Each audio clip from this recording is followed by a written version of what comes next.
Përshëndetje të gjithë, jemi në episodin 40. Për të gjithë ju që nuk më njihni, unë jam Melisa Kocaqi, jam gazetare, përveç podcasteve ku trajtojmë tema dhe diskutime të ndryshme, realizojmë gjithashtu dhe Vox Pop, dhe kjo e gjitha këtu në kanalin tim të YouTube-it, por gjithashtu dhe në rrjetet e mia të ndryshme sociale.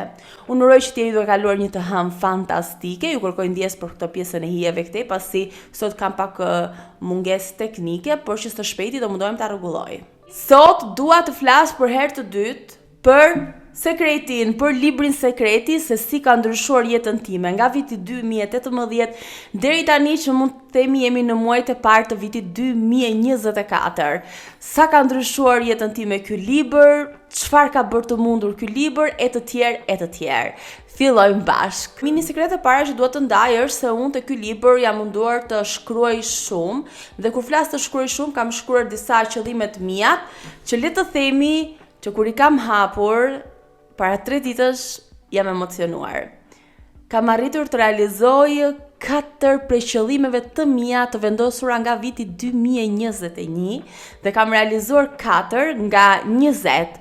Ju mund thoni Elisa 4 nga 20, por shumë pak janë, jo për mua janë shumë, sepse janë, le të themi, 4 ndër qëllimet më kryesore, për cilat ndihem shumë krenare për veten time, pas gjithë peripecive që kam kaluar, pas shumë momenteve të cilat unë i kam darë dhe në podcastet e tjera. Unë ka pasur periudha shumë të errta në kuptimin për flas për gjendjen emocionale, por fal karakterit tim të fortë, fal kësaj që unë jam, qenies time, kam arritur t'i kaloj pa dashur të marr ndihmën e një profesionisti dhe pse asnjëherë nuk kam qenë kundër kësaj gjëje, por le të themi që mund të kem marr ndihmë profesionisti në momentin që kur kam bërë pak terapi si yoga ose për shembull kur më kanë ndihmuar duke më sugjeruar të lexoj libra motivues dhe një ndër to është Sekreti.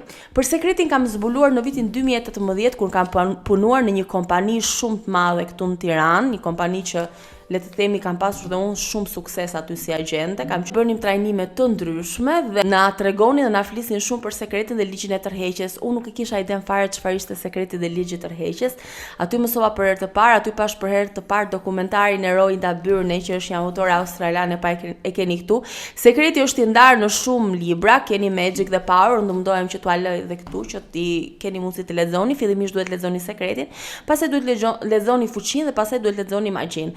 Dyshim që këto kanë dhe vëllime të tjera, të cilat ju nëse keni dëshirë që janë pjesë të Sekretit mund të lexoni. Unë do ta sugjeroja shumë, janë libra motivues, janë libra që ju mësojnë si të dilni dhe të kërkoni rrugdalje për veten tuaj, ju mësojnë se si ti arrini objektivat tuaja, padyshim që nuk janë mund të duken sikur kanë magji brenda, por janë me të vërtet libra magjik, por që magjin do ta bëni ju, magjia do të burojë brenda jush dhe magjia do bëhet fal jush, dhe jo të prisni fap në sekondë të realizohen të gjitha gjërat. Më kuptoj një qytet tjetër të Shqipërisë, kam përfunduar studimet në Elbasan, pa aty kam pasur disa punë të mia, biznese, kam punuar edhe për kohën Tiranë, kam jetuar në Elbasan, është pak e ndërlikuar, pastaj kam shkuar disa kohë në Greqi, kam pasur disa udhëtime dhe ka qenë një fazë e jetës time që kam qenë shumë e çorëditur dhe nuk po dija çfarë po bëja.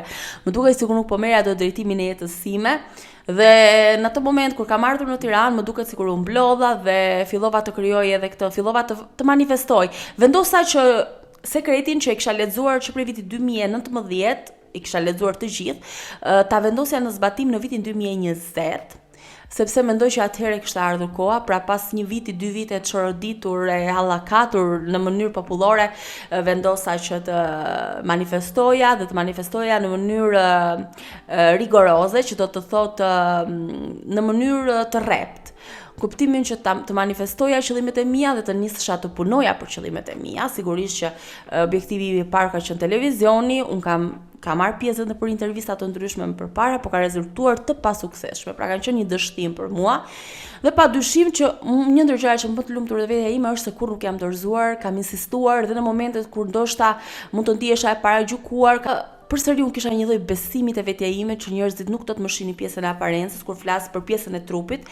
Se falë Zotit, e falenderoj Zotin që më ka dhënë në radhë parë zgjuarsinë, më ka dhënë shëndet, më ka dhënë gjithë të trup që unë jetoj me këtë, është tempulli më i shenjtë që kam dhe mundohem të kujdesem deri në fund për të, sa Zotit më ka dhënë jetë, dhe falenderoj Zotin që më ka dhënë një zgjuarsi dhe mbi të gjitha e falenderoj shumë që më ka dhënë edhe tipare të këndshme dhe karakter shumë të fortë dhe të ëmbël njëkohësisht. E kam fjalën tek universi që manifestimi e kam vendosur ta realizoj në vitin 2020 dhe sot realisht jam e lumtur që kam realizuar 4 prej qëllimeve të mia. Sigurisht që qëllimet janë padyshim të rëndësishme dhe unë mendoj që secili prej jush, prej nesh, duhet të marr tani urgjentisht tani që jeni, shkoni dhe merrni një fletore, dhe po a them me shumë sinqeritet, shkoni merrni një fletore, një blok që e keni të rëndësishëm, ose në momentet që zgjoheni në mëngjes dhe shkruani objektivat që keni për 5 vitet e ardhshme.